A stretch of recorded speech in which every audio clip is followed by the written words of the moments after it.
Bom dia. Bom dia aos que estão aqui, aos que estão em casa também. Muito bom. Está começando hoje uma série nova no livro de Ruth.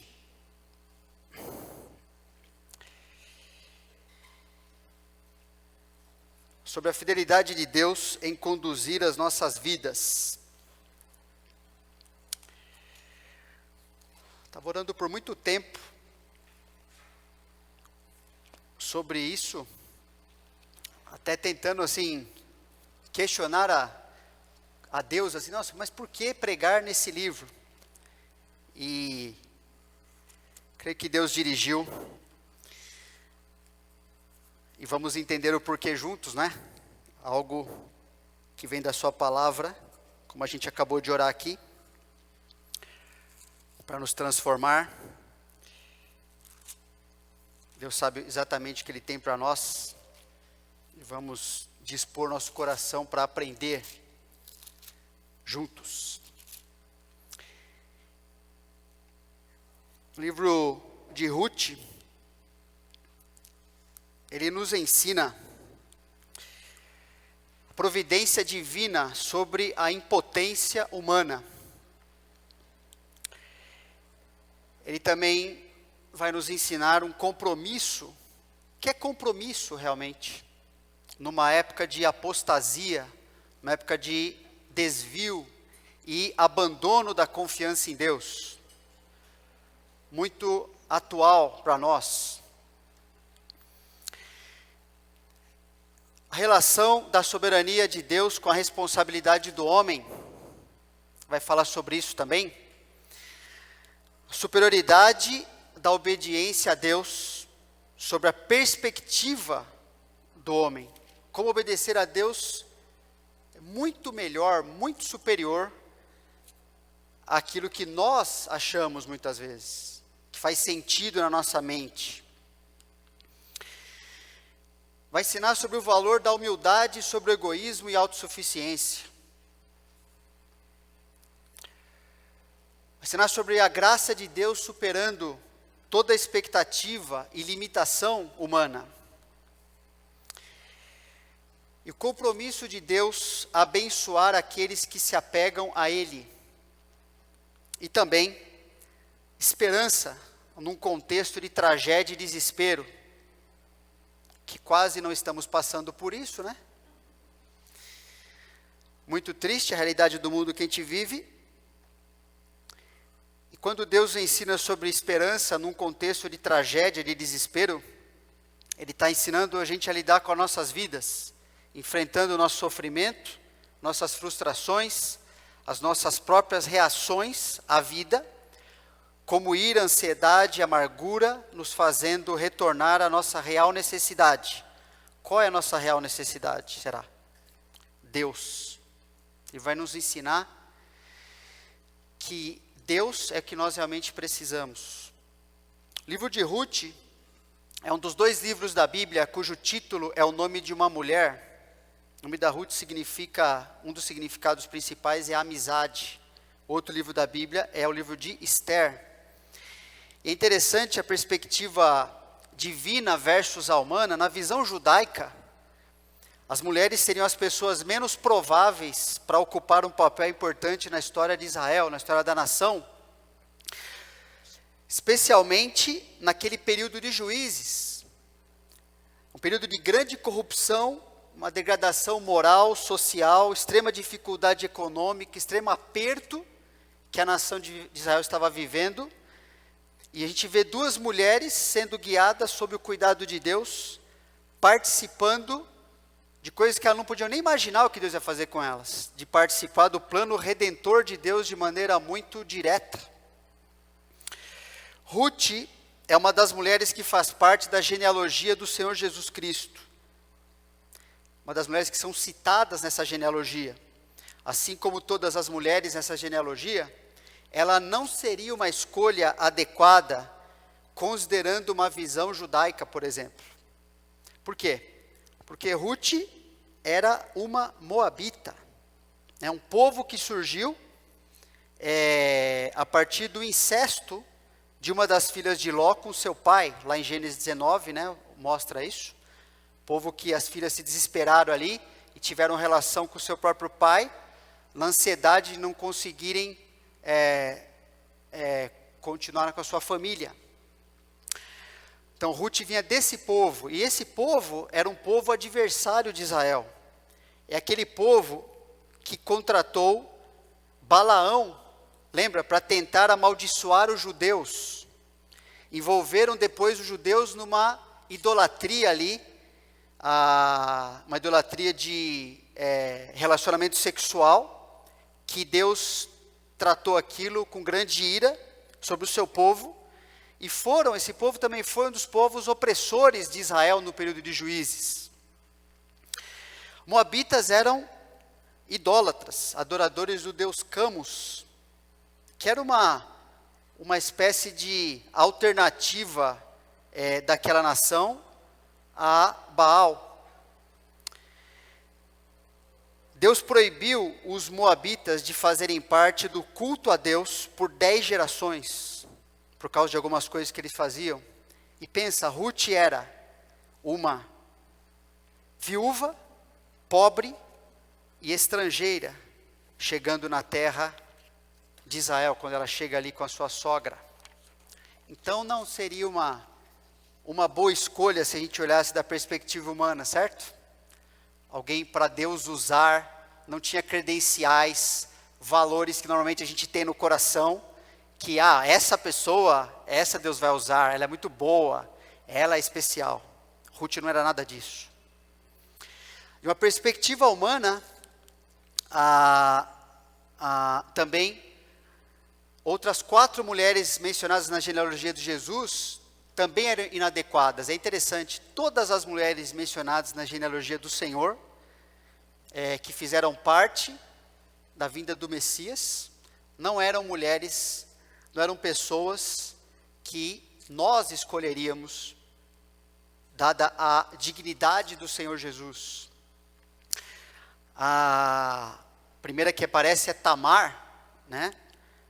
Ali a nora de Judá, também viúva de seus 2 filhos, de um dos seus filhos. Lembra a história dela? Fingindo-se prostituta, teve relação incestuosa com seu sogro, a fim de garantir a continuidade da sua família. Também desesperada, não, ele não vai me dar o filho como marido, outro filho e tal, então eu vou dar meu jeito. Essa é a primeira mulher citada na genealogia do Senhor Jesus. A outra, Raabe, lembra? Uma ex-prostituta de Jericó, convertida a Deus no Antigo Testamento, que, sendo poupada ali, depois ela casou-se com um familiar de Arão, e ela gerou, é a mãe de Boaz, aqui da história de Ruth. E Boaz se casou com Ruth, gerando o avô do rei Davi. Outra mulher também na genealogia de Jesus citada é Batseba, mulher de Urias, que cometeu adultério com o rei Davi, experimentou a consequência de uma gravidez indesejada e a morte prematura desse filho. E também Maria, a noiva de José, não é? Virgem e pobre, que por pouco não foi abandonada por seu noivo antes do casamento. Quando a gente estuda a Bíblia, a gente percebe que Deus gosta de usar pessoas comuns para cumprir aspectos extraordinários do seu plano. Porque isso esvazia a nossa autossuficiência, isso esvazia ao nosso orgulho, a gente se apegar a certas coisas que nós queremos ser avaliados por isso, e na verdade Deus esvazia isso para que a glória da sua graça apareça, não nós, não o que nós podemos fazer, não porque Deus vai usar porque nós somos isso ou aquilo. A história de Ruth nos ensina exatamente isso, que Deus usa essas pessoas. Então a gente tem muita esperança, né? Porque quando a gente olha para a nossa vida, se a gente tiver uma visão realmente bíblica adequada, a gente vai se enxergar nessa história, é a história da nossa vida.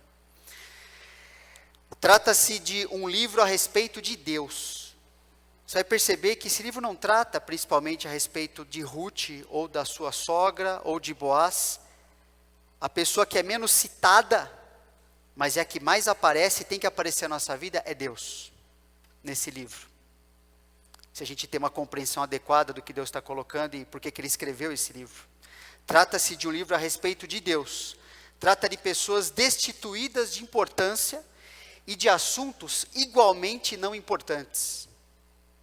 Uma história como qualquer uma, de sofrimento, de luta, de sobrevivência, porém trata disso tudo de tal maneira a mostrar que Deus está ativo, cuidando das coisas dos homens. Ele cumpre seus propósitos e abençoa aqueles que confiam nele. Isso é muito importante, inclusive no nosso tempo, onde vários teólogos, pelo menos se chamam assim, né? São bons ou não, precisamos julgar. Mas eles têm propagado a mentira de que Deus não tem interesse e não está ativo na vida das pessoas, que Deus não interfere, ou não interfere mais. O homem está por conta própria nesse mundo. Eu estou falando de teólogos que são pastores de igreja evangélica, ok? Não estou falando de pessoas que estão seguindo o hinduísmo, por exemplo. Estou falando de pessoas que se dizem convertidos, tal. Agradeço muito a influência de um professor que eu tive no seminário, o professor Carlos Oswaldo, que eu aprendi na vida dele uma mistura de erudição com piedade.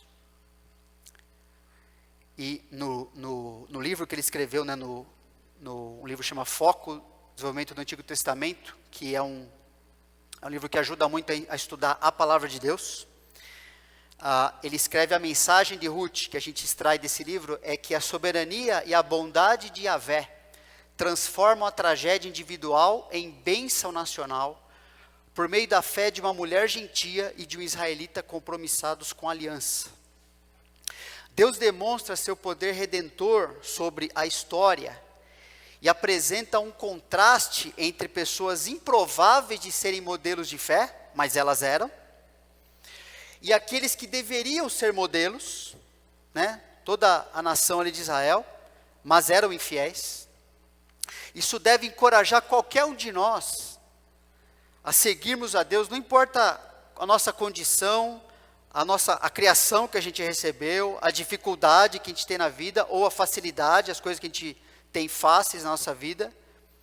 Deus quer e pode transformar a vida de qualquer um de nós. Nós precisamos disso.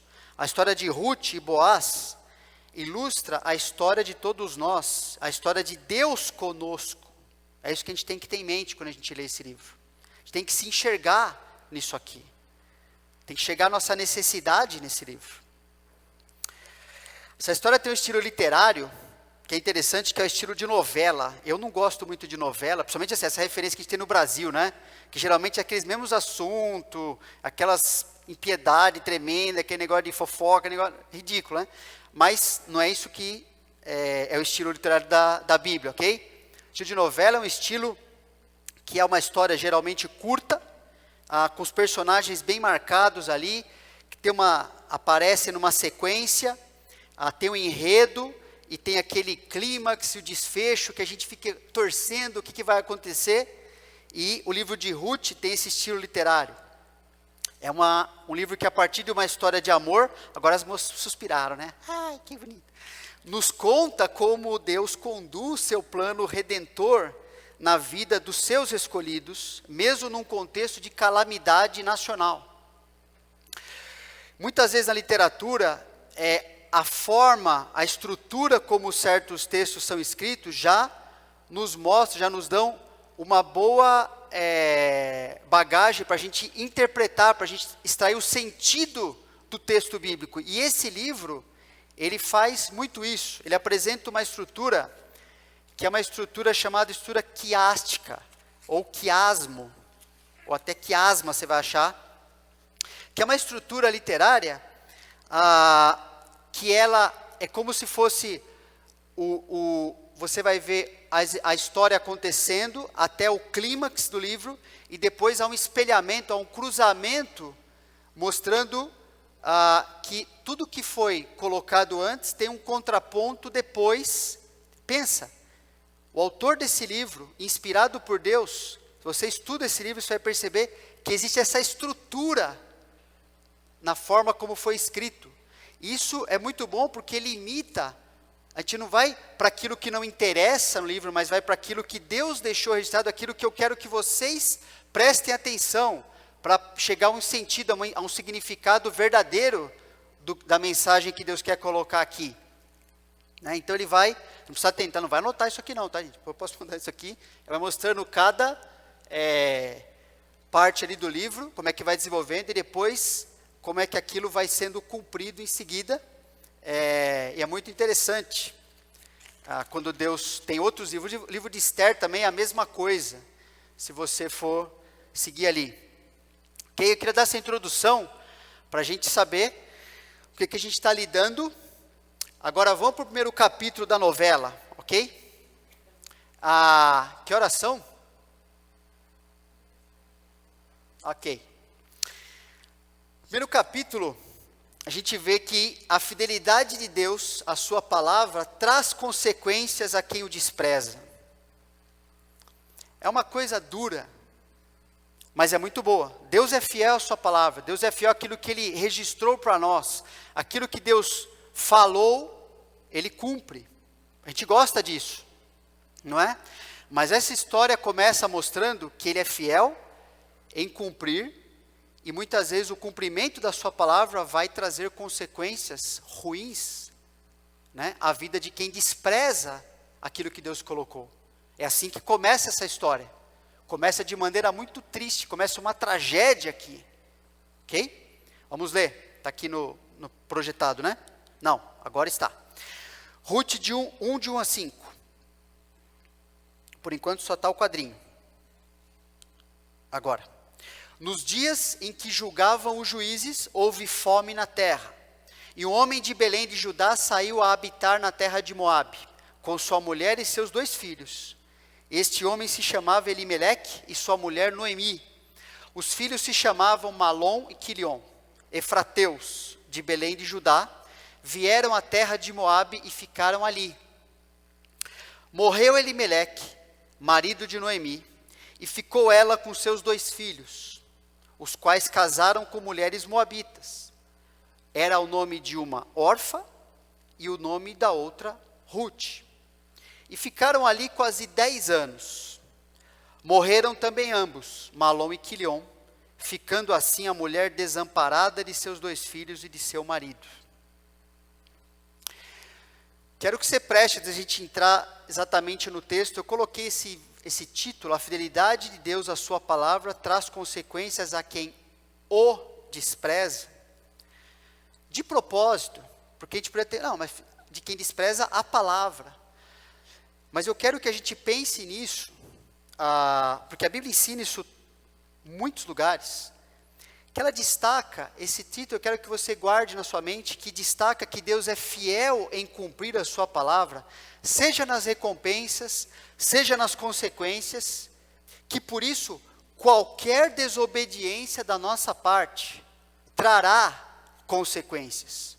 Às vezes a gente acredita, não, isso aqui não, acho que tudo bem, acho que é pouca coisa. Para Deus não é. Trará consequências, porque a desobediência é um desprezo a tudo o que Deus estabelece como sendo verdade. É assim que funciona, isso que é certo, isto que é errado. Só que é mais do que isso. Quando ao desprezo à palavra de Deus, na verdade, o que é principal é que há um desprezo ao próprio Deus. E Deus não pode deixar que a gente viva desse jeito. E as consequências, muitas vezes, são o que Deus usa para nos mostrar que nós não vamos conseguir viver desse jeito. Então Deus vai trazer consequências. E muitas vezes, até como cristãos, a gente acha que, puxa, o que Deus está fazendo? Por que está acontecendo certas coisas? A pessoa às vezes desobedecendo, mesmo que seja princípio que ela acha bobo. Mas é que Deus está sendo fiel. Ele falou que é assim que as coisas funcionam, assim que deveria ser. Ele estabeleceu bênçãos, estabeleceu consequências também. E Ele vai cumprir a sua palavra. E nós não podemos estranhar quando Deus faz isso, porque Ele é um Deus fiel. O caráter dele é assim. E Ele conhece o nosso coração. Entender esse contexto, porque essa história aqui de Ruth, ela ocorre no meio desse livro, que cobre um período, essa história, um período mais ou menos de 12 anos, que ocorreu em algum momento desse período de Juízes. Esse período de Juízes durou pouco menos de 400 anos, e foi o pior período da história de Israel. Por que pior? Porque foi um período em que a nação de Israel já tinha sido estabelecida aí na terra prometida, e ela começou a fazer exatamente o que Deus tinha dito para não fazer. Ela começou a desobedecer a Deus quanto a todos os mandamentos da aliança mosaica, não discipulou essa geração que entrou na terra, geração não aprenderam a amar a Deus como eles precisavam amar, e por não confiar na palavra de Deus, o povo de Israel não expulsou os habitantes idólatras da terra prometida, adotando a idolatria destes povos como estilo de vida, como se os ídolos e não Deus fossem responsáveis por abençoá-los. Então eles acreditavam em Baal e Astarote, todo aquele monte de ídolos que eram responsáveis pela agricultura e daquelas nações pagãs. Então o povo de Israel começou a adorar estes falsos deuses e não o Deus que os estabeleceu ali. E Deus tinha falado para não fazerem isso, eles fizeram. Nesse período de cerca de 400 anos,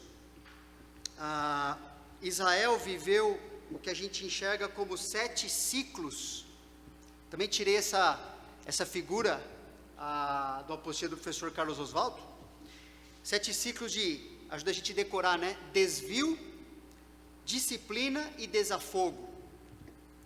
O povo se desviava de Deus, Deus disciplinava o povo, eles clamavam desesperados a Deus, Deus ajuda, Deus tinha compaixão do povo, levantava um juiz, que era um líder geralmente militar ali, colocava as coisas em ordem, botava os inimigos para correr, e depois que passava, tinha um tempo de bonança ali, Israel voltava a fazer exatamente a mesma coisa. Adorar ídolos, pecar contra Deus, e esse ciclo se repetiu 7 vezes. A questão do desvio, eles deixavam de obedecer e adorar a Deus, adorando os ídolos. Um trecho que fala sobre isso é o livro de Juízes.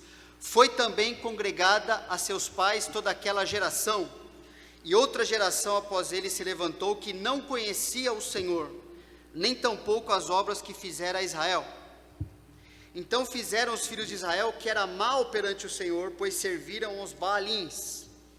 Deixaram o Senhor, Deus de seus pais, que os tirara da terra do Egito, e foram-se após outros deuses, dentre os deuses das gentes que havia ao redor deles, e os adoraram, e provocaram o Senhor a ira, porquanto deixaram o Senhor e serviram a Baal e a Astarote.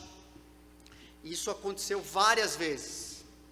E o que Deus fazia como forma de trazer o seu povo de volta? Disciplina. Deus abandonava a nação à sua própria sorte, e as nações vizinhas atacavam e escravizavam o povo, trazendo consequências descritas em Deuteronômio 28. Levítico 26, Deuteronômio 28, é aquela lista de escolhe as bênçãos e rejeita as maldições se você não andar com Deus, tal. Então Deus cumpria parte daquelas maldições que estavam ali. Então outro trecho que fala sobre isso. Pelo que a ira do Senhor se acendeu contra Israel, e os deu na mão dos espoliadores, que os pilharam, roubavam tudo, acabavam com a nação, com as colheitas, e os entregou na mão de seus inimigos ao redor, e não mais puderam resistir a eles. Por onde quer que saíam, a mão do Senhor era contra eles por seu mal. como o Senhor lhes dissera e jurara, e estavam em grande aperto. E eles oravam a Deus, e Deus socorria o seu povo. Deus dava o desafogo daquela disciplina. Deus levantava e capacitava libertadores militares, que reconquistavam a liberdade à nação e se tornavam juízes por um certo período, geralmente até a morte desse juiz. Então o ciclo perverso se repetia novamente.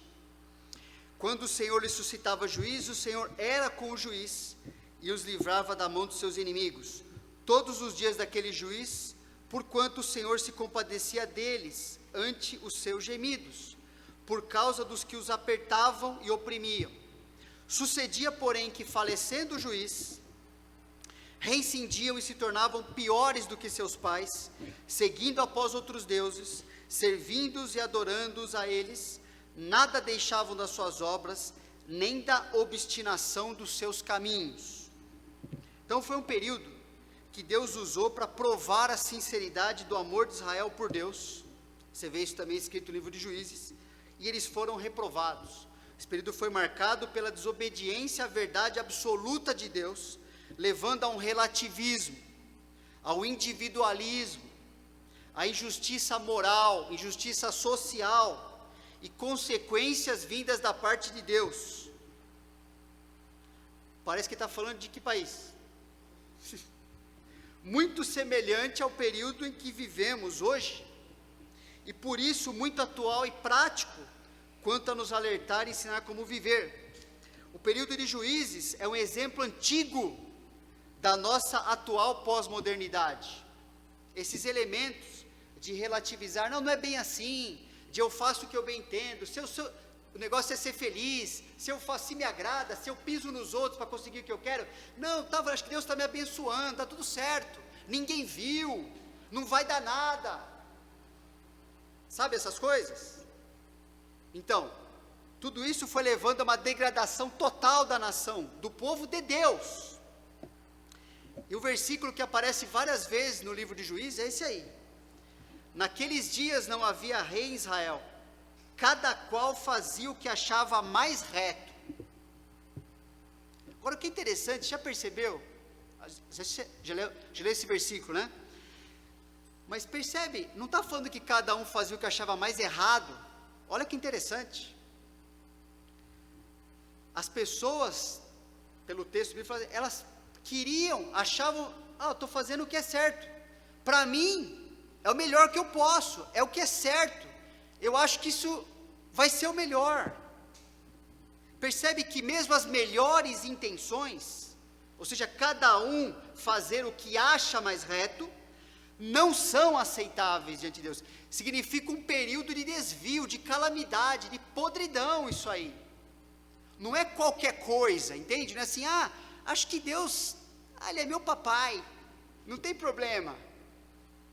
Não é assim que o Senhor pensa. Não é assim que Ele age com as nossas vidas. Porque a sua palavra é a verdade. É a verdade absoluta sobre tudo que Ele diz. Ela é boa para nós, ela é alimento bom. Percebe? Não dá para falar, é a palavra de Deus, ou outra coisa melhor, ou o que eu acho, o que eu sinto. As melhores intenções, Deus está falando, não são aceitáveis a Deus, nem substitui, muito menos, substitui a obediência às ordenanças de Deus para nós. Porque como Deus, tem muitos motivos para isso, esse livro Juízes vai mostrando isso aí, mas pensa, como Deus é a própria vida, e sabe o que é a vida, sabe o que nós devemos ser, nós não sabemos, pessoal. A nossa vida consiste em viver pela fé na palavra de Deus.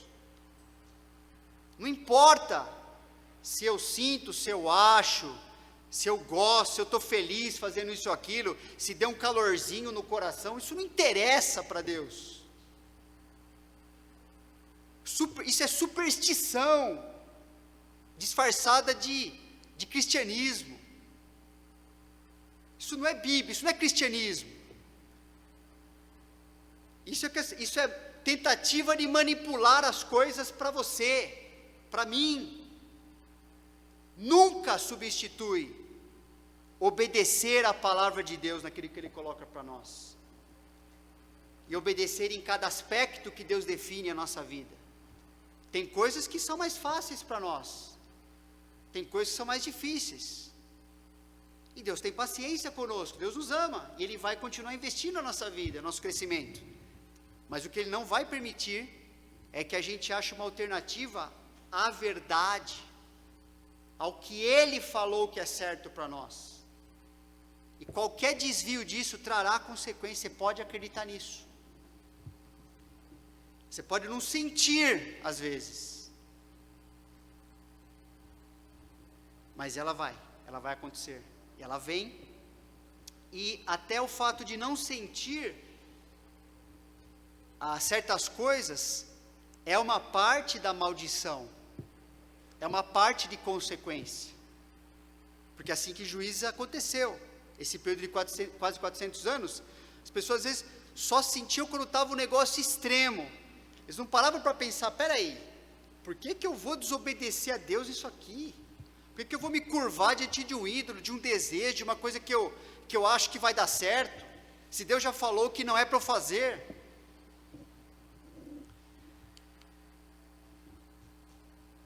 Deus tinha falado o seguinte: se atentamente ouvires a voz, antes do povo entrar na terra prometida, se atentamente ouvires a voz do Senhor teu Deus, tendo cuidado de guardar todos os seus mandamentos que hoje te ordeno, o Senhor teu Deus te exaltará sobre todas as nações da terra. O Senhor determinará que a bênção esteja nos teus celeiros, e em tudo que colocares a mão, e te abençoará na terra que te dá o Senhor teu Deus. Eu tinha falado isso para eles. Aí também falou, no mesmo capítulo de Deuteronômio, será porém que se não deres ouvidos à voz do Senhor teu Deus, não cuidando em cumprir os seus mandamentos, seus estatutos, que hoje te ordeno, então virão todas essas maldições sobre ti e te alcançarão. Maldito serás tu na cidade, maldito serás no campo, maldito o teu cesto e a tua amassadeira. E Deus dá uma lista ali, falou, vocês vão passar muito aperto, se vocês não ouvirem o que eu estou falando para vocês. E é exatamente o que acontece aqui, é nesse período de desprezo à palavra de Deus, desprezo ao próprio Deus, que acontece o quê? Houve fome na terra. Aconteceu isso algumas vezes, mas Deus está falando, no período aqui no livro de Ruth, é um desses períodos aqui, dentro do livro de Juízes, houve fome na terra, e um homem de Belém de Judá saiu a habitar na terra de Moabe com sua mulher e seus 2 filhos, este homem se chamava Elimeleque, sua mulher Noemi, os filhos se chamavam Malom e Quilion, efrateus, de Belém de Judá, vieram à terra de Moabe e ficaram ali. Agora é interessante, pessoal, irônico, uma novela, lembra? Olha, o que será que vai acontecer, né? Mas, essa família que saiu daquele local, da sua terra, eles eram de que lugar? De Belém, né? O que significa a palavra Belém? Significa casa de pão, ou seja, é o lugar onde vai ter alimento. Então, Deus está mostrando o quê? Uma família onde deveria ser suprida dentro da vontade de Deus, estava passando fome.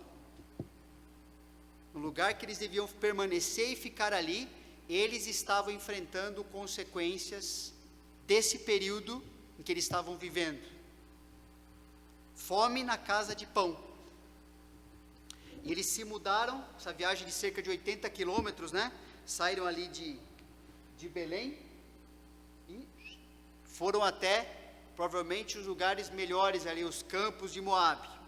E o verbo habitar, que aparece aqui, traz a ideia de que a intenção desse pai de família era uma mudança temporária para Moabe. A palavra usada aqui não é que ele foi lá para ficar a vida inteira. Ele falou assim, eu vou ficar um tempo lá para ver se melhora as coisas. Essa família era composta desse pai que se chamava Meu Deus é Rei, Elimeleque significa isso, de uma mãe cujo nome era Agradável, é o nome de Noemi, e cujos filhos deviam sofrer de alguma enfermidade, pois se chamavam Doente e Desfalecimento. Malom era doente e Quilion desfalecimento. Sob a aliança abraâmica e mosaica, Deus havia prometido abençoar, mas também amaldiçoar o seu povo na sua terra, como sinal da infidelidade do povo e para conduzir o povo ao arrependimento. A fome entre o povo de Israel, quando o povo de Israel estava passando fome, a primeira coisa que eles pensavam, ou deveriam pensar, ou a própria doença, essa família tinha essa situação dentro dela também, o judeu devia pensar assim, opa, o que será que aconteceu? Será que é o governo? Será que veio da onde isso aqui? Ele não pensava nisso, ele devia pensar nisso, ele falava assim, ó, temos algum problema com Deus. Deus está querendo mostrar alguma coisa para nós, porque Deus falou que abençoaria se a gente andasse desse jeito e amaldiçoaria se fosse de outro jeito. Então a cabeça do povo ele já sabia, essa família devia saber isso. Estamos vivendo um período que Deus não está muito favorável a nós, devemos ter aprontado alguma coisa. Então não era acaso, não era assim, não sei o que aconteceu. Deus tinha falado que seria desse jeito o tratamento com eles. Então, por Deus estar tratando a infidelidade do seu povo por meio da disciplina, esta decisão desse marido e pai de família em sair de sua terra e se mudar para uma terra em uma melhor situação, que era Moabe, mas que já havia oprimido Israel nesse mesmo período anterior ali. Essa decisão de deixar a sua terra não foi uma decisão sábia, não era o que ele devia fazer, mas é alguma coisa que a gente, numa situação dessa, você não pensaria em fazer isso? Nossa, está difícil, então eu vou fazer uma coisa que para mim vai dar um jeito, só que Deus vai mostrando que não é isso que ele devia ter feito, não foi sábio tentar dar seu jeito. Nós podemos, irmãos, e devemos nos compadecer. Pensa na situação dessa família aqui, não é difícil? A gente deve ter compaixão, a situação de fome, provavelmente de enfermidade que eles estavam enfrentando também, porém não podemos concordar. Se compadecer é uma coisa, concordar que as suas decisões eram corretas é outra. E a gente mistura isso, e Deus não mistura isso aí. A gente acha que temos que concordar como se suas vidas, aquela decisão ali, mostra que as suas vidas dependiam das suas melhores opções. Não sei o que eu faço, se é isso ou aquilo, ou seja, uma perspectiva humana. E pouco tivesse a ver com o que Deus estava cumprindo em suas vidas, por meio daquela disciplina nacional, que é a perspectiva divina. Agora, ninguém está falando que é fácil viver uma situação dessa, mas a gente precisa se voltar para Deus, e não para as melhores opções que fazem sentido aqui, na minha cacholinha, porque Deus não vai fazer algo. Deus, pessoal, as opções de Deus são muito melhores, maiores do que a nossa, pode ter certeza disso, a gente sabe disso. Então não preciso me desesperar e falar assim, eu vou dar o meu jeito aqui, porque, peraí, não é isso que eles deviam ter feito. E o texto continua, morreu Elimeleque, marido de Noemi, e ficou ela com seus 2 filhos, os quais se casaram com mulheres moabitas, era o nome de uma órfã e o nome de outra Ruth, e ficaram ali quase 10 anos. Agora percebe que uma situação difícil que eles estavam vivendo, pode se transformar numa tragédia. Eles estavam vivendo uma situação difícil lá em Israel, certo? Estava um período de fome, mas agora, aquela dificuldade está se transformando numa tragédia. Apesar do texto bíblico, isso é muito importante entender também, o texto bíblico aqui, não está afirmando que Elimeleque morreu devido a algum pecado específico, não está falando isso aqui nesse trecho. Deus nos deixa em suspenso, e esse é a parte do estilo da novela também. Deus quer que a gente pense, e reúna, que a gente faça um trabalho, e fala assim, e agora? Qual foi a causa? O que aconteceu? Então Deus deixa a gente em suspenso, Porque ele quer ensinar uma coisa: uma vez que essa família se distancia da vontade de Deus, sai do local que Deus prometeu cuidar, abençoar, conduzir as pessoas ali, inclusive amaldiçoar quando eles precisariam disso, para quê? Para transformar seu povo em um povo, santo, um povo que anda com ele, que representa ele para os outros. Então, uma vez que essa família vai se distanciando da vontade de Deus, se muda, começa a tomar certas decisões, agora se casam com mulheres moabitas, eles ficam cada vez mais vulneráveis aos acontecimentos e ao desespero. É isso que esse início está mostrando para nós. Uma israelita viúva em Israel, pensa, já era ruim. Ser viúvo naquele tempo, a gente sabe, era uma dificuldade. Só que em Israel, havia leis para proteger o sustento, a vida dessa viúva, certo? E em Moabe, o que tinha lá de proteção para essa mulher? Agora ela perdeu o marido e ficou com 2 filhos ali, e os filhos se casaram com mulheres estrangeiras, e ela, de certa forma, é responsável por esses filhos também, e ela está ali, bom, vão cuidar de mim, eu cuido de... O que vai acontecer? Os filhos se casaram e se estabeleceram na terra por causa desse casamento. Aquilo que era a intenção do pai, percebe? É só uma coisa que eu vou fazer, uma decisão não muito sábia, ele não percebeu. Ou se percebeu, foi em frente. Acho que não dá nada. Mas ele saiu de onde ele devia ficar, para ir para um lugar estranho. Uma terra que não era amistosa a Israel. E aquela decisão desse pai, agora influencia a decisão desses 2 filhos, e agora a palavra usada aqui, é que eles realmente fixaram moradia em Moabe. Agora eles são meio que moabitas também. Agora eles estão fixos ali na terra. Eles se casaram com essas mulheres, e agora eles estão ali para viver ali, e ficaram ali, a Bíblia fala, quase 10 anos, aquilo que podia ser provisório, não, virou permanente para eles.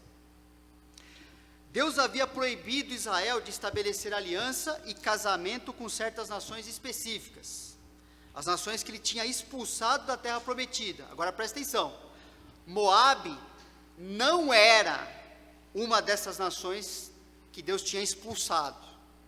Moabe não era esse grupinho específico de nações.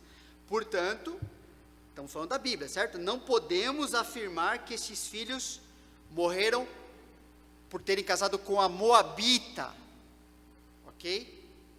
O texto não está falando isso, mas podemos afirmar com certeza que assim como seu pai não foi sábio ao se mudar para Moabe, eles não foram sábios se estabelecerem na terra estrangeira por meio desse casamento, e se casarem com essas mulheres. Por quê? Porque apesar de Deus não ter proibido especificamente assim, não quero que case com a moabita, não está falando isso na Bíblia, mas Deus tinha proibido casarem com as nações ali, por causa de um motivo que Israel tinha que tomar cuidado. Qual era o motivo? Que depois, mesmo com nações permitidas, aconteceu exatamente o que Deus falou, com Salomão, com pessoas muito sábias aconteceu isso. O que aconteceu? A hora que as pessoas casavam com adoradores de outros deuses, virava idólatra também, lógico, é uma aliança, você vai viver junto, você vai virar que nessa pessoa, é assim que funciona. E Deus falou assim, apesar de não ser proibido, Deus falou assim, casa entre vocês. Por quê? Porque a hora que você se juntar com alguém que não segue o Senhor, não pensa que você vai trazer essa pessoa para o Senhor, é essa pessoa que vai afastar você do Senhor. E esses dois rapazes aqui, o que eles fizeram?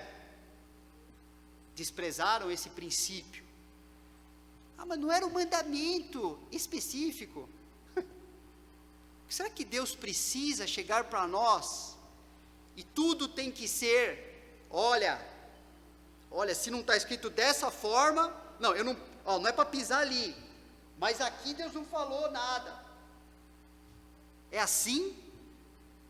Ou Deus dá os princípios, mandamentos, fala assim, Deus, quero fazer o que o Senhor quer, me ajuda. Então, eles não foram, no mínimo não foram sábios. Eu creio que eles foram além disso. Casaram com essas mulheres estrangeiras, porque Deus havia proibido esses casamentos para evitar a causa principal daquele período de juízes, que eles estavam cansados de ver acontecer, que era o quê? Idolatria. Se voltavam para aquilo que não era Deus, para ver se a vida dava certo. Não é? Deuteronômio 7, Deus tinha falado lá, nem contrairás matrimônio com os filhos dessas nações, não darás tuas filhas a seus filhos, nem tomarás suas filhas para teus filhos. Agora as nações específicas, sim, mas qual o motivo? Pois elas fariam desviar teus filhos de mim, para que servissem a outros deuses, e a ira do Senhor se acenderia contra vós outros, e depressa vos destruiria. Esses filhos, assim como seu pai, também não aprenderam a lição de decidir em suas vidas, segundo o conselho da palavra de Deus, e se colocar numa situação ainda mais perigosa. Você, negócio de se envolver com estrangeira lá, com idolatria, eu acho que eu não vou cair nisso. Eu acho que eu dou conta. O que aconteceu? Morreram também ambos, Malom e Quilion, ficando assim a mulher desamparada de seus 2 filhos e de seu marido. Percebe? A tragédia aumentou para Noemi. Seus 2 filhos também morreram, ela ficou sozinha agora. E morreram, pensa pessoal, ela era uma judia. Ela tinha alguma posse de terra. Quem seria o herdeiro agora para cuidar daquilo, se ela voltasse para sua nação? Ela não tem mais filho. Eles não tiveram filhos. Ela estava sem netinho. Ela estava sozinha naquela terra estrangeira. Sua esposa, a esposa desse rapaz não tiveram filhos.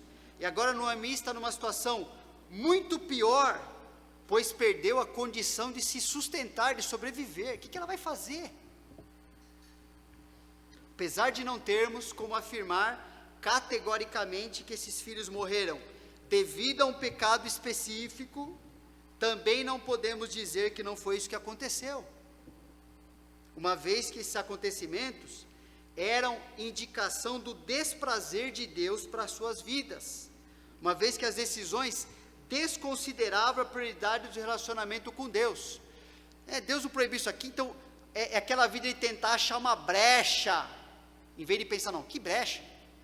Eu quero saber o que Deus tem para mim, até coisa que eu não gosto, que eu não aceito, não interessa, eu quero aprender, eu quero andar com Deus. Então eles tentaram, eles não tomaram essa decisão de casar com elas, considerando o relacionamento deles com Deus. Isso a gente tem certeza, porque Deus tinha falado, também em Deuteronômio, olha que interessante, nenhum amonita ou moabita entrará na Assembleia do Senhor, nem ainda a sua 10ª geração entrará na Assembleia do Senhor, eternamente, porquanto não foram ao vosso encontro com pão e água no caminho quando saíes do Egito, e porque alugaram contra ti Balaão, filho de Beor, de Petor, da Mesopotâmia, para te amaldiçoar, porém o Senhor teu Deus não quis ouvir a Balaão, antes trocou em bênção a maldição, porquanto o Senhor Deus te amava. Não lhes procurarás nem paz nem bem em todos os teus dias para sempre. Isso os rapazes sabiam.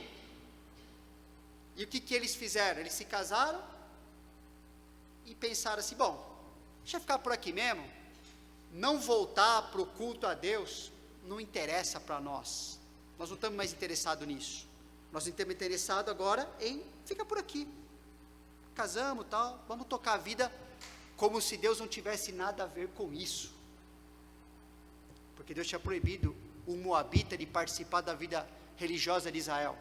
Então eles estavam, percebe? Eles não se importavam mais com isso, eles estabeleceram uma vida própria, achasse, bom, eu sou de Deus tal, mas assim, ó, vai ser do meu jeito, eu cultuo do meu jeito, eu estou aqui nessa terra, eu faço o que eu quiser.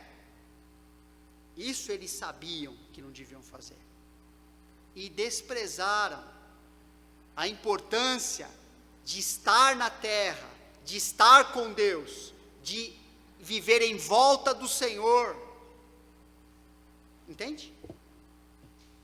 Uma questão de sofrimento, fome, doença, morte, calamidade, dificuldade financeira, sempre é uma questão de incerteza, de ansiedade, portanto de confusão em nossos pensamentos e nossos sentimentos. Por isso a necessidade de buscarmos ainda mais a palavra de Deus, ainda mais a Deus, não menos. Porque a tendência é de agir conforme o nosso sentimento. Me parece, acho que vai ficar assim mesmo. Não! Deus quer o contrário. Espera aí, será que eu estou vivendo mais perto de Deus agora? Que a vida está mais ou menos, eu não preciso de mais ou menos, eu preciso de uma vida como Deus planejou. Preciso andar mais com Deus, preciso estar junto do povo de Deus. E esse Deus está ensinando aqui. Eu não sei que horas são tipo perto de 11? 11? Tá bom. Está avançado, a gente tem até 11h30, né? Ok? Mas eu preciso terminar isso aqui com algumas lições importantes. Vivemos num mundo caído, a gente sabe disso.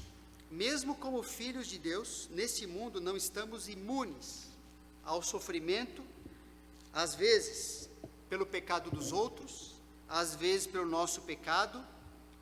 Irmãos, nossa vida vai ser atingida às vezes, a gente vai sofrer. Quando a gente estiver vivendo assim, a gente vai começar a pensar em algumas coisas, em tentar achar alternativas, opções, caminhos. Às vezes, porque acontecem essas coisas, ao invés de se manter na terra prometida, se manter junto de Deus, onde Ele fala assim, calma, não estou mudando nada, você está passando por alguma coisa difícil, ok? Você não gosta disso, talvez. Ao invés de se achegar mais a Deus, o nosso coração tende a culpar a Deus e querer falar assim, então também eu vou fazer outra coisa. Então se o Senhor não está cuidando de mim do jeito que eu acho que tem que cuidar, então eu vou dar outro jeito. Então eu começo a me afastar, mesmo que sutilmente, né? Já que não é assim, tal, não deu, tal, então, e começo, lá dentro tem uma batalha, lá dentro tem uma rebeldia, tem um vulcãozinho lá entrando em erupção, tem um descontentamento com a maneira como Deus cuida da gente, às vezes com o jeito que a gente gosta, mas esse jeito que a gente não gosta, mas aquilo está acontecendo lá dentro, e a gente começa a agir e reagir, como se, bom, Deus, se não for desse jeito, eu também não vou, eu vou fazer outra coisa, e não podemos fazer isso. Pequenas decisões, pelo menos a gente acha que pequenas decisões podem gerar grandes problemas. O problema de um pequeno afastamento do ideal de Deus, de um versículo talvez, de uma exortação que eu não aceito, quem sabe, às vezes, é o que nos levará a consequências piores e até a impossibilidade de retorno. Irmãos, nós não sabemos o que uma pequena decisão quanto que pode complicar a nossa vida. Você sabe, você tem certeza do dia de amanhã? Eu não tenho. Eu tenho certeza que Deus mostra isso na Bíblia, então eu devia tomar cuidado. Eu não devia achar que, isso para mim não parece muito sério. E o que será que Deus pensa? Será que para Ele é sério? Esse deve ser o nosso pensamento. Não é o que eu sinto, é o que Deus já falou que é. A perspectiva divina nos guia. Em nossa provação, né, pensa nessa situação difícil aqui, e até disciplina, Deus permanece fiel à sua palavra, que nos orienta como reagir às provações. Ele vai nos ensinar como reagir. Não sai que nem doido fazendo o que dá na cabeça. Não acha que Deus, eu tenho uma ideia melhor de como fazer. Deus quer ensinar a gente como reagir. Portanto, é muito mais importante gastar tempo aprendendo como reagir biblicamente, numa situação de provação, de disciplina. É muito mais importante aprender como reagir biblicamente, do que como ficar tentando mudar circunstâncias da vida, ou conforme as nossas impressões, né? o que achamos mais reto aos nossos próprios olhos, que é o livro de Juízes. Gasta tempo pensando assim, como é que eu reajo para agradar a Deus nisso agora? O que eu faço que Deus quer que eu faça? Em vez de, deixa eu ver, qual a alternativa, qual é o plano que eu tenho? E finalmente, seguir o plano de Deus nos protege. A terra prometida era o local em que Deus decidiu habitar e abençoar seu povo, e prometeu usar esse relacionamento como forma, inclusive, de atrair outras nações a Deus. Pode ler isso lá em Deuteronômio capítulo 4, você pode ver isso aí. Apesar de não sermos Israel, nós somos o quê? Igreja, pessoas salvas por Cristo, e Deus estabelece também no Novo Testamento que a igreja é o local, essa reunião, não esse prédio, né, a gente sabe disso, mas esse povo, ok? Que é onde Deus habita por meio do seu Espírito, tanto individualmente quanto coletivamente, e de modo semelhante, Deus nos ordena como viver, assim como Ele ordenou Israel, Deus ordena a nós também, incluindo lidar com dificuldades causadas ou por nós mesmos ou por outros, certo? Pensa, sendo assim, Deus irá cuidar de nós enquanto nos submetemos ao seu plano. É muito melhor, irmãos, passar por dificuldades e até disciplina amorosa de Deus, junto ao povo imperfeito de Deus, onde Deus falou para a gente viver, do que ser um perfeito rebelde à mercê desse mundo impiedoso. Nunca abandone a sua igreja, pois é ali que Deus trabalha na sua vida. Deus não tem plano B, Ele é perfeito. O que Ele falou, o que Ele vai usar, Ele vai usar. Eu sou imperfeito, e eu preciso que esse plano perfeito molde a minha vida, me transforme. E é muito comum quando acontecem coisas onde Deus prometeu cuidar da gente, seja família, igreja, qualquer dessas coisas Deus já falou que vai fazer dessa forma. Então acho que eu tenho outro plano agora, vou fazer diferente, vou sair, vou fazer outra coisa. Essa história está nos mostrando que Deus não concorda com isso, ok? É muito melhor submeter Deus, como é que eu vou agora aproveitar o que o Senhor está fazendo? Ou nossa vida está no acaso, ou simplesmente as coisas acontecem. Essa história vai mostrar para nós que é Deus que faz. Noemi vai falar isso mais para frente, foi a mão de Deus que fez isso, ok? Guardemos firmemente a confissão da esperança, a Bíblia fala para a igreja, sem vacilar, pois quem fez a promessa é fiel. Consideremo-nos também uns aos outros para nos estimularmos ao amor e às boas obras. Não deixemos de congregarmos, como é costume de alguns, antes façamos admoestações, e tanto mais quanto vedes que o dia se aproxima. Às vezes o crescimento pode parecer difícil e demorado, mas Deus não decepciona a gente. Ele sabe o que está fazendo, Ele tem o plano sob controle. A gente vai ver isso nos próximos capítulos da novela, certo? Nós vamos ter um tempo agora da ceia do Senhor. A gente ia ter uma música, mas aconteceu aqui a questão do microfone, então nós vamos, na sequência agora, pensar um pouco na ceia do Senhor. Esse primeiro domingo, que é um dia especial. E quero que você pense, esse livro de Ruth, ele vai mostrar o desenvolvimento de uma parte do plano redentor de Deus. E a ceia também aponta para isso. Como Deus nos escolheu e nos predestinou antes da gente nascer, para sermos seus filhos e filhas, por meio do seu Filho amado, para que o extraordinário valor de sua graça fosse exaltado. A história é a história de Deus. Ele é e será exaltado plenamente no fim dessa história toda que Ele criou. E a ceia nos ajuda a pensar um pouco nisso. Quero que você, é um exercício aqui para nós, tá bom? Para a gente aproveitar esse momento.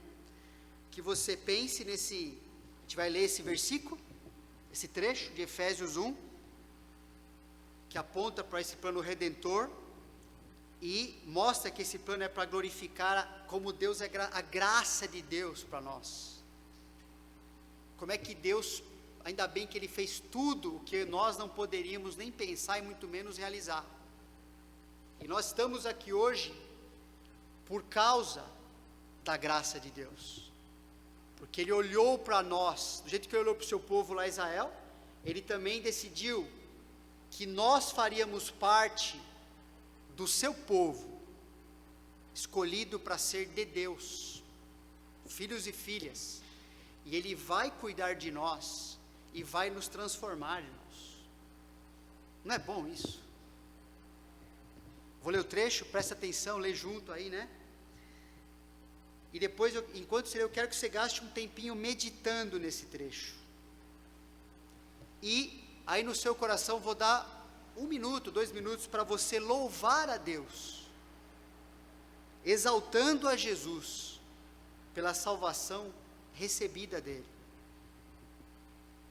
pela graça de Deus, que é gloriosa, que ela mostra que só Deus é Deus, só Deus tem esse plano fantástico de salvar, de eliminar o pecado, de aproximar um pecador inimigo dele e agora transformá-lo em filho e filha, para viver com ele de maneira imerecida, gratuita, não para ele, para nós, porque a gente sabe que para ele custou tudo, mas ele é Deus, ele não perdeu nada, ele é exaltado naquilo que ele planejou e fez. Bendito Deus e Pai de nosso Senhor Jesus Cristo, que nos tem abençoado com toda a sorte de bênção espiritual nas regiões celestiais em Cristo, assim como nos escolheu nele, antes da fundação do mundo, para sermos santos e irrepreensíveis perante Ele. E em amor nos predestinou para Ele, para a adoção de filhos, por meio de Jesus Cristo, segundo o beneplácito de sua vontade, para louvor da glória de sua graça, que Ele nos concedeu gratuitamente no amado, no qual temos a redenção pelo seu sangue, a remissão, o pagamento total dos pecados, segundo a riqueza da sua graça. Medita um pouco nisso. Louve a Deus no seu coração. Depois eu vou encerrar com oração.